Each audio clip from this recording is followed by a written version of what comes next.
పిలిచిన ప్రతిసారి సమన్లు జారీ చేసిన ప్రతిసారి ఆయన రావట్లేదు. సో ఈసారి కీలకంగా మారింది. ఎందుకంటే ఆల్రెడీ కవిత లోపల ఉంది కాబట్టి. అంటే ఇప్పటిదాకా ఉన్న వాళ్ళందరూ అన్యామ్య ఏదో చెప్పినా మెయిన్ తిమింగలం కవితే. కవిత తర్వాత కేజ్రీవాల్. సో ఇప్పటి వరకు కవిత రాలేదు కాబట్టి కేజ్రీవాల్ అమ్మయ్య అనుకున్నాడు. కవిత వచ్చేసింది. ఇంకేమైంది? ఈ రోజు ఆయన ఏ విచారణకు హాజరు కావాలి. అయితే ఈడీ నన్ను అరెస్ట్ చేయకుండా చూడండి మీరే అని చెప్పి సుప్రీంకోర్టులో ఒక పిటిషన్ వేసాడు. వాళ్ళు మా దగ్గర రావద్దు, దయచేసి నేను కనిపించినా ఇలా చూడకుండా పొమ్మని చెప్పండి, నా దగ్గర రావద్దని చెప్పండి, వాళ్ళని చూస్తే నాకు కొంచెం భయంగా ఉంది, లేదా కొరికేసేలాగా రక్కేసేలాగా ఉన్నారు అని చెప్పేసి సుప్రీంకోర్టు గారు దయచేసి నన్ను అర్థం చేసుకోండి అంటే జస్టిస్ ఏం చేశాడంటే, నా వల్ల కాదు, మేమైతే అరెస్ట్ నుంచి మేము కాపాడలేము, మీరు ఇంకేమైనా కావాలనుకుంటే వాళ్ళకి సహకరించాల్సిందే ఖచ్చితంగా, ఈడీ ఏం చెప్పితే మీరు అది చేయాల్సిందే, ఈడీ మిమ్మల్ని అరెస్ట్ చేయకుండా ఆదేశాలు ఇవ్వగలిగే అంత ఇది మాకు లేదు, అంటే ఉన్నప్పటికీ ఇవ్వలేము మేము, ఫర్ ఎగ్జాంపుల్ వీ కాంట్, వాళ్ళు ఏం చెప్తే దానికి సహకరించండి మీరు అంతే. నేను సహకరిస్తాను, పిలిచినప్పుడల్లా వెళ్ళొస్తాను, ఎప్పుడు మాట్లాడమన్నా ఏది మాట్లాడమన్నా మాట్లాడతాను, కానీ ఈ ఒక అరెస్ట్ వ్యవహారమే కొంచెం చాలా ఇబ్బందిగా ఉంది, దయచేసి అదేదో కొంచెం చూడండి అంటే ససేమిరా మాకు సంబంధం లేదని చెప్పేసి వాళ్ళ నేతృత్వంలోని ఆ బెంచ్లో ఉన్నటువంటి జస్టిస్ ఈరోజు చెప్పేశాడు, ఖరాఖండిగా చెప్పేశాడు, అరెస్ట్ చేసుకుంటే చేసుకోండి, మాకు అభ్యంతరం లేదు. అంటే మాకు అభ్యంతరం లేదు ఇన్ సెన్స్ కేజ్రీవాల్ గారిని ఇప్పటికి చాలా సార్లు పిలిచాడు. ఇప్పుడు ఢిల్లీ లిక్కర్ స్కామ్ జరిగింది నిజమే అని చెప్పేసి ఇంతమంది చెప్పారు. ఆ సుకేష్ ఏమో కవిత కేజ్రీవాల్ నన్ను మధ్యలో పెట్టి చిల్లర అటు ఇటు తిప్పారు, ఈ డబ్బాలు ఆ డబ్బాలు ఈ డబ్బాలు ఎలా డబ్బులు ఏ విధంగా మలిచాలో అన్ని చెప్పాడు. ఏ హోటల్లో ఎన్నిసార్లు వీళ్ళు కలిశారో అన్ని మాట్లాడుకున్నారు. ఈయనకు సంబంధించిన మనిషి కవిత దగ్గరుండి పిల్లైని ఎలా పరిచయం చేశాడో ఆయన చెప్పాడు.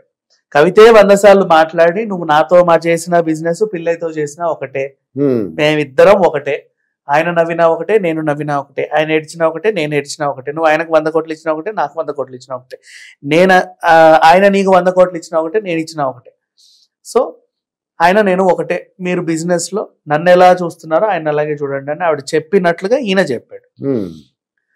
65% వాటాలు ఉన్నాయండి, కేజ్రీవాల్ని నిమరడానికి ఒక 100 కోట్లు ఇచ్చారు, ఇలా వ్యవహారం జరిగిందని మిగతా వాళ్ళందరూ చెప్పారు.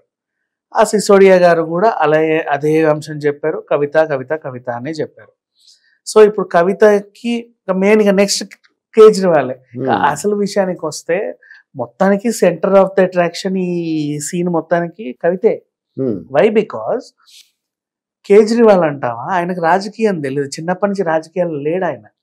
అవినీతి నిర్మూలన భారతదేశం కావాలని ఒక సామాన్య ప్రజలాగానే ఏదో పోరాటం చేశాడు, అందరూ మనకు నాయకుడు దొరికాడు అన్నట్టుగా ఆయనకి జేజేలు పలికారు. అలా అన్నా హజారే లాగా వచ్చాడు ఈయన, అంతే సింపుల్ గా చెప్పాలి అంటే. పెంచుకున్నాడు, ఒక పార్టీ పెట్టాడు, మొత్తం అవినీతిని ఊడి చేస్తామని చీపురు పట్టుకొచ్చాడు.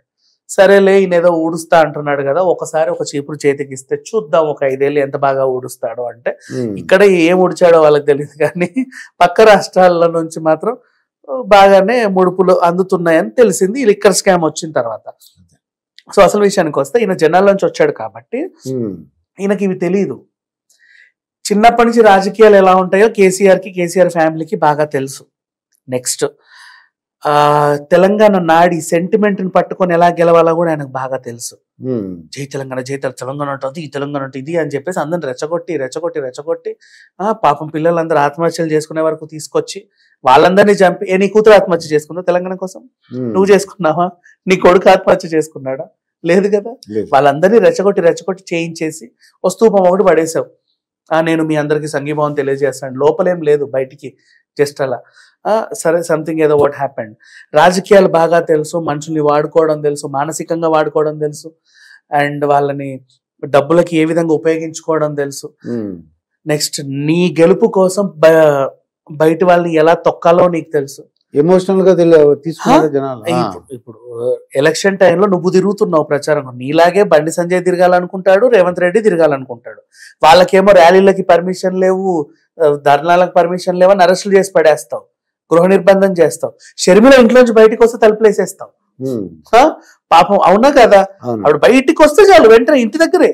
ఇంకా ఈ రేవంత్ రెడ్డి వీళ్ళన్న కనీసం అక్కడ దాకా బజార్లోకి వచ్చారు, కానీ షర్మిల జస్ట్ అడుగు బయట పెడితే చాలు పోలీసులు వచ్చి తీసుకెళ్లి లోపల దోసేయడం, లేదంటే తీసుకెళ్లి వ్యాన్ ఎక్కించడం.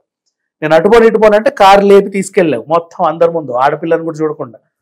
ఎన్ని చేయాలో అన్ని చేసావు, ఎంత దోచాలో అంత దోచావు. పనికి మాలిన ప్రాజెక్టులన్నీ కట్టావు, 2 రోజులు అయితే కూలిపోయేవి. ఏదో మొత్తానికైతే సర్వనాశనం చేసావు రాష్ట్రాన్ని. ఆ యాదగిరి గుట్ట గుడి ఒకటి కట్టావు, ఒరిజినల్ గుడి ఆల్రెడీ ఉంది, ఒరిజినల్ దేవుడు ఉన్నాడు, నువ్వు దేవుడిని సృష్టించి అక్కడ పెట్టావు.